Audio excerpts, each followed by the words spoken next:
Hello hello, c'est Jasminou. Comment ça va la tribu? Bon, eh ben écoutez, il devait pleuvoir aujourd'hui. Il fait beau, au final. Du coup, je fais une petite vidéo sur les plantes sauvages, les amis. Alors avant de commencer, si vous n'êtes pas encore abonné à cette chaîne, n'oubliez pas de le faire, d'activer les petites notifications pour recevoir les prochaines vidéos. Euh, de partager si le cœur vous en dit, et aussi des petits messages, des commentaires, c'est pour l'algorithme, les amis. Et vu que c'est une chaîne, comme je vous l'ai dit dans les précédentes vidéos, que je commence en fait, et je suis même très content d'ailleurs parce que vous êtes très nombreux à vous être abonnés sur la première vidéo et sur la deuxième. J'ai reçu beaucoup de messages de vous, ça vous plaît beaucoup et j'en suis vraiment très content parce que moi je m'éclate, les amis. Et comme je vous l'avais dit, moi ça me permet de sortir de chez moi et puis de faire autre chose que de la voyance, les amis. Alors, j'ai vu dans les commentaires et j'ai reçu des emails de personnes qui m'ont dit qu'ils ne me connaissaient pas et ils sont arrivés par hasard sur cette chaîne. Et bien écoutez, je suis très ravi, c'est exactement ce que je cherchais aussi. Bienvenue dans la tribu, les amis. Si vous ne me connaissez pas, et ben, vous pouvez me trouver aussi sur Jasmin de Savoie. Vous avez le lien dans la description ou sur la chaîne, vous verrez, il y a le truc. Je fais de la médiumnité et de la voyance. Vous me trouvez aussi sur JDS Paranormal. Je fais des enquêtes paranormales dans les châteaux, dans les forts, dans les maisons hantées. Voilà, écoutez les amis, je suis ravi d'être encore parmi vous pour une belle vidéo. Alors il y a un peu de vent, du coup je ne sais pas comment ça va se passer parce que vous savez j'ai un problème de micro. Et puis voilà, écoutez, on verra avec les amis. Faut que j'achète un micro, mais ça coûte un peu, voilà. D'ailleurs, je remercie Michel qui m'a fait un petit don, c'était hier. Je te fais des gros bisous. Et si vous voulez contribuer, les amis, alors j'aime pas trop demander ça, mais sur mon autre chaîne, je le demande jamais d'ailleurs. Mais c'est vrai que là, faire cette chaîne, ça demande un peu plus de frais. Et puis voilà, les amis. Donc, si vous voulez contribuer à la chaîne, vous avez mon lien PayPal qui est en dessous.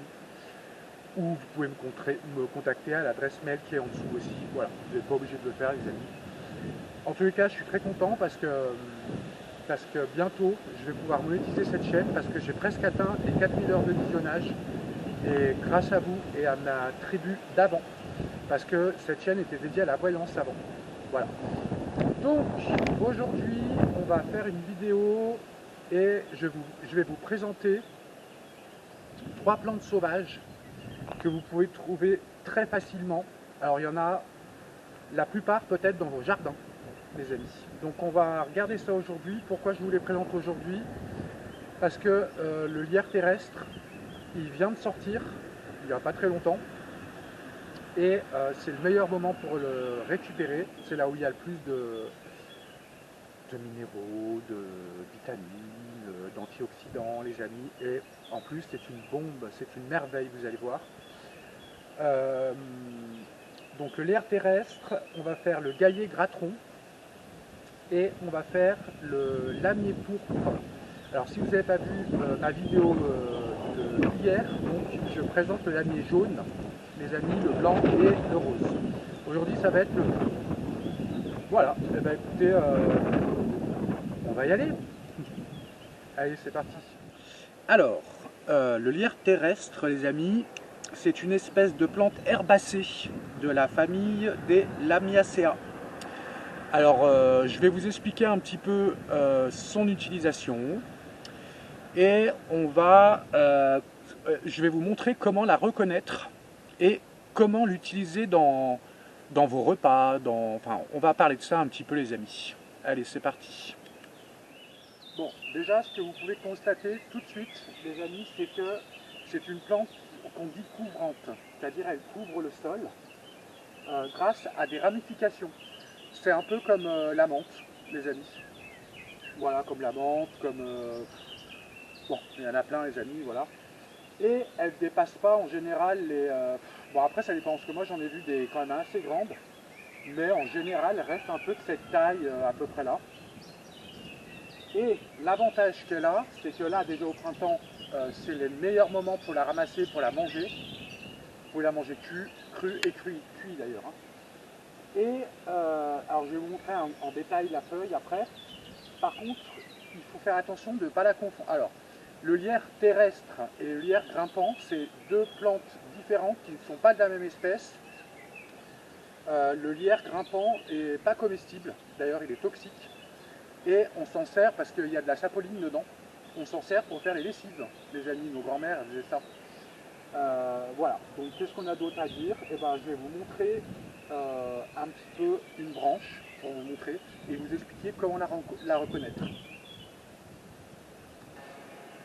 Hop, je vous ai pris une petite feuille, une petite branche. Alors le premier avantage déjà de cette plante, c'est que bon, il y en a toute l'année, les amis. Sauf qu'elle ne fleurit que au printemps. Ensuite, l'été, l'automne et l'hiver, elle reste, vous voyez, ça fait la même chose, sauf qu'il n'y a pas de fleurs en hiver, ni en automne, ni en été. Bon, après, ça dépend des températures, mais en général, mi-été, il n'y en a plus, enfin déjà même avant. Donc en juillet, juin, juillet, il n'y en a déjà plus, les amis. Voilà, comment la reconnaître sinon alors, déjà, à l'odeur. Si vous touchez, rien d'autre, bien sûr. Et puis en général, il n'y a pas grand chose qui se met dedans. Vous voyez, là, il y a juste des pissenlits, là. Il n'y a rien d'autre. Ce qui est intéressant, c'est les jeunes pousses, surtout au printemps. Alors, déjà, elle sent une odeur, comment on pourrait dire ça? Un peu de menthe. Un peu de menthe et d'agrumes. Voilà, c'est son odeur. Voilà, ensuite, vous avez une tige qui est carrée. La tige est carrée. Voilà. Vous avez des petits poils, une espèce de duvet dessus, sur toute la tige. Et aussi, ben alors c'est très léger les amis, sous les feuilles. Vous pouvez remarquer, comme dans la vidéo précédente, c'est la même famille que le lamier pourpre, lamier jaune, lamier blanc, tout ça. Elle a des feuilles en forme de petits cœurs. Alors les amis, j'espère que, parce que dans la vidéo d'hier, j'ai vu qu'on ne voyait pas vraiment. Alors je vais essayer de zoomer pour voir si ça marche. Ah, peut-être mieux, ouais. Bah, écoutez, il va falloir que je règle le focus. Je ne sais pas comment on fait avec cette caméra, je m'en étais jamais servi. Je vais essayer de régler ce problème la prochaine fois, pour la prochaine vidéo. Ok, ensuite, je vais essayer de montrer quand même les fleurs. Alors j'espère qu'on va les voir. Vous avez des fleurs en forme de cœur, avec des rainures dessous. De toute façon, je sais ce que je vais faire, les amis. Quand je parle là, sur le côté, dans la moitié de l'écran, je vais vous mettre une photo de près, bien une belle photo, les amis. Comme ça, vous pourrez tout de suite la reconnaître. Elle a des formes de cœur avec des rainures. Et là, c'est côté vert, on va dire foncé, pas trop brillant, mais presque. Et en dessous, elle est verte mat. Voilà, comme d'autres plantes que je vous avais montrées. Vous avez donc deux fleurs, deux feuilles, deux feuilles, deux feuilles, deux feuilles, deux feuilles, deux feuilles. Et aux extrémités de où poussent les feuilles, vous avez des petites fleurs violettes. Bon, ça varie hein, le nombre. En tous les cas, je vais essayer, je ne pourrais pas vous montrer, vous allez voir dans la photo que je vais mettre. Elle ressemble étrangement, encore une fois, à des fleurs d'orchidée, les amis. Et ça sent super bon. Alors, l'utilisation, vous pouvez en avoir. Eh ben, franchement, les amis, c'est une bombe. Elle en a des multiples. Vous pouvez l'utiliser en infusion. Alors, par contre, pour tout ce qui est propriété, les amis, moi, je ne veux pas faire ça sur ma chaîne. Parce que bon, il y a beaucoup de censure. Et j'ai remarqué des gens que je suis, ils évitent de parler de ça. Parce que nous, on n'est pas médecins, les amis. Moi, je suis passionné par les plantes. Et je vous donne juste l'information. et après je vous laisse aller sur Google ou ailleurs, dans les livres de botanique par exemple, pour savoir les vertus. Voilà, attendez, je vais reculer un peu la caméra parce que j'ai l'impression pour que mon gros pif. Donc, l'utilisation, qu'est-ce que je disais? Oui, alors, en infusion, c'est super bon. Ça fait comme un petit thé à la menthe, moins prononcé que la menthe, mais il y a un petit mélange d'agrumes, comme je vous disais. Vous pouvez, dans vos mojitos, les amis, ceux qui aiment bien les mojitos, les cocktails, vous pouvez utiliser ça comme ça. Les feuilles, voilà. Qu'est-ce qu'on peut faire avec? Cuite, crue, en velouté par exemple, ou crue dans la salade. Vous mettez des petites feuilles, ça va assaisonner votre salade avec un goût très particulier, c'est juste magnifique. Surtout si vous faites des salades sauvages, les amis. Par contre, bon, c'est vrai que au goûter, elle a quand même un goût, il est pas fort, hein, mais bon, faut pas en mettre 3 tonnes dans la salade, hein, les amis. Hein. Faut que j'arrête de dire les amis, même moi ça m'agace. Qu'est-ce qu'on peut faire d'autre avec? Vous pouvez aromatiser des entremets. Vous pouvez faire du lait pour des flancs. Vous pouvez faire une omelette. Vous mettez plein de feuilles de ça. En fait, l'idéal c'est de faire votre omelette, faire cuire le premier côté, et au moment où il faut la retourner, vous mettez plein de feuilles et vous la retournez d'un coup, comme une calzone. Avec les pâquerettes aussi, les fleurs pâquerettes, ça marche très bien. Et ça, c'est une tuerie. Vous pouvez le mettre dans vos bouillons, vous pouvez le mettre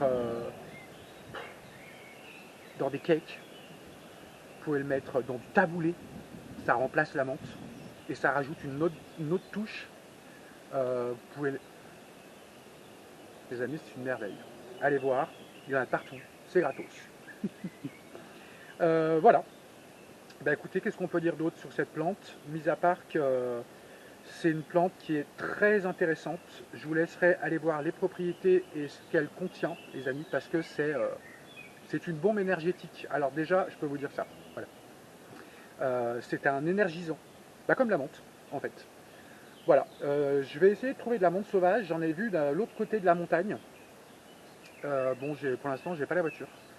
Donc je peux pas y aller. Mais vous inquiétez pas les amis, on a le temps. Voyez Balou, et ben écoutez, voilà, les fleurs elles sont violettes. Voilà, des petites fleurs violettes. Ça fait tout le tour en général, ça fait tout le tour là où il y a des feuilles. Voilà. Bon bah allez, on va passer à une autre plante les amis, on va parler du gaillet gratteron. Je suis sûr que vous connaissez. Alors, je suis désolé parce que, comme vous le savez les amis, j'habite en ville et je n'ai pas trouvé de station plus grande. Alors je ne sais pas du tout si vous allez la voir. En tous les cas, quand je vais vous la montrer, vous allez vite comprendre de quoi il s'agit. Alors pour vous montrer un petit peu, regardez, suivez mon doigt, elle est là. Ici, là. Je ne sais pas du tout si on voit les amis. Je vais essayer de rapprocher un peu, si on la voit un peu. Ceux qui connaissent normalement. De toute façon, vous allez vite comprendre, je vais vous expliquer. Alors gaillet gratteron, pardon, son nom latin c'est Galium aparine. Mes amis, c'est une plante herbacée de la famille des Rubiacées.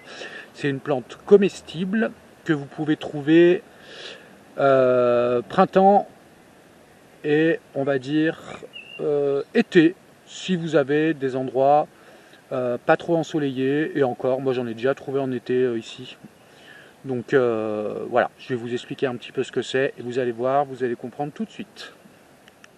Ok, alors, bon, vous inquiétez pas les amis, bientôt je vais pouvoir me déplacer en voiture et on ira dans des endroits un peu plus calmes et pour pouvoir faire des vidéos un peu plus... Enfin, voilà, je débute. En plus il y a beaucoup de vent, donc j'espère qu'on ne va pas trop l'entendre dans le micro. Alors, pour la reconnaître, c'est très facile. Déjà, elle a une tige carrée. Vous voyez? Je sais pas si on voit. Bref, elle a une tige carrée et sur chaque bord, angle du truc, il y a des lignes sur le bout qui sont presque marron. Mais ça se voit mais pas, c'est pas évident quoi. Mais c'est une particularité qu'elle a. Et elle pousse comme ça. Regardez. Faire une espèce de d'ossature de parasol avec ses feuilles. Je sais pas si vous voyez, je sais pas comment on appelle ça, les amis. Elle fait plein de feuilles comme ça. Après, elle fait une autre tige, plein de feuilles. Et elle fait des ramifications ici. Là, il y en a une petite qui va pousser. Là, encore une couronne. Et là, encore. Et ça continue comme ça. Ce qui est intéressant de manger ou de récupérer là-dessus, c'est ça. Vous voyez, les tiges, enfin les jeunes pousses qui ont poussé là, celles les dernières quoi. Ouais, je sais plus comment on appelle ça. J'ai du mal à, j'ai tellement bossé aujourd'hui les amis que je perds mes mots. Vous pouvez le manger, c'est comestible. Vous pouvez le manger cru ou cuit. Alors, pour la reconnaître et pour être sûr, parce qu'il y a une plante qui lui ressemble aussi, mais qui n'est pas du gaillet. Pour la reconnaître, franchement, alors là, c'est très simple. Voilà. Vous voyez, c'est une plante qui, vous vous rappelez quand on était petit, on s'accrochait les vêtements avec. Ben voilà. Si ça fait ça et que ça ressemble à ça, de toute façon je vous ai mis une photo là. Si ça ressemble à ça et que ça s'accroche les amis, c'est sûr que c'est ça. Voilà. Donc, on pourrait croire euh, que ça râpe la langue et tout ça, pas du tout. Si vous prenez les tiges d'en haut, hein, je parle là, hein, les sommités, voilà, on va y arriver. Vous pouvez la manger, donc les sommités, vous en balancez dans votre salade aussi. C'est une bombe aussi nutritionnelle, les amis. Vous pouvez regarder. Quelle autre utilisation vous pouvez avoir? Je sais pas, dans les soupes, dans les... Allez voir sur internet, les amis, il y a plein de trucs. Moi, je le mange uniquement en salade. Ou alors, je le mets dans les soupes. Voilà, dans les soupes. Parce que mixer, après, voilà, c'est pareil, quoi. Ou alors, comme ça. Moi, je le mange comme ça, quand c'est cuit, c'est très bon. Et puis, ça râpe pas la langue, les amis. Voilà, c'est comme l'ortie. Tout le monde a peur de manger une feuille comme ça. Mais c'est très facile de manger une feuille d'ortie. Je vous expliquerai comment, même si elle n'est pas cuite. Et puis voilà, les amis. Le gaillet, là, c'est trop bon ça. Bon, de toute façon, dans les prochaines vidéos, là, il va vraiment que je trouve une solution pour trouver d'autres endroits parce que là, bref, de toute façon, l'essentiel c'est que vous m'ayez compris. Bon, bah voilà, on va passer à une autre plante qui s'appelle le lamier pourpre. Voilà, et ce sera la dernière plante, les amis. Allez, c'est parti, parce que j'arrête de dire les amis et ça me casse les oreilles. Ça tourne. Bon, les amis, j'ai quand même galéré pour trouver un endroit pour trouver du lamier pourpre. J'en ai trouvé, alors j'ai marché, je ne vous raconte pas comment j'ai marché. Hein. J'ai trouvé un endroit, mais c'était au stade, parce que comme je vous ai dit, j'habite en ville, les amis. Donc du coup, je me suis dit, allez, motive-toi, ça te fera une bonne balade. Et déjà tard, faut que je rentre. Du coup, j'ai pas trouvé de lamier. Il faudrait que je monte un peu plus en altitude, mais bon, voilà, j'irai quand j'aurai la voiture. Du coup, en me baladant, et ben, sur quoi je tombe? La renouée du Japon, les amis. Alors, je ne sais pas si vous connaissez, c'est une plante qui vient donc du Japon, qui a été importée ici pour faire des plantes d'ornement, notamment sur le bord des autoroutes, par exemple, ou pour cacher un petit peu. Il y en a beaucoup à côté des rivières. Enfin, c'est très joli, hein. Mais par contre, c'est une plante qui est très invasive et on peut pas. On a beaucoup de mal à s'en séparer. Alors surtout, les amis, n'en mettez pas dans votre jardin. C'est très joli, mais voilà. Le seul intérêt qu'on va dire qu'elle a ici en France, c'est parce qu'en plus, elle détruit tout. Hein. Je veux dire, vous en plantez, 2 ans après, votre jardin, c'est fini. Hein. Vous n'avez plus rien. C'est exactement comme le bambou. Ça fait la même chose. Alors, cette plante, c'est une plante qui fait partie de la famille des polygonacées, comme le rubex ou par exemple la rhubarbe.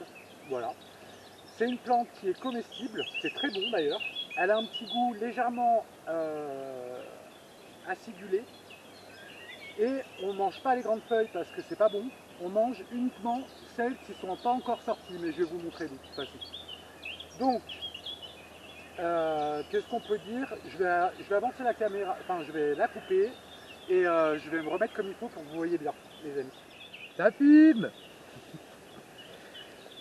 Alors, je vais enlever les feuilles pour que vous voyez bien. Non, alors attendez, avant, je vais pas en enlever tout de suite. Alors normalement, bon là on voit qu'il a disparu, hein. On voit que c'est parti. Je vais essayer de vous mettre devant. Vous voyez, à la base de la feuille, vous avez quelque chose qui entoure là. Vous voyez ici aussi là. Et normalement, il y a une partie blanche, transparente, qui entoure la jointure entre la feuille et le truc là, la tige. Alors, je vais enlever ça et je vais vous expliquer comment la consommer. Alors, déjà, la tige est creuse.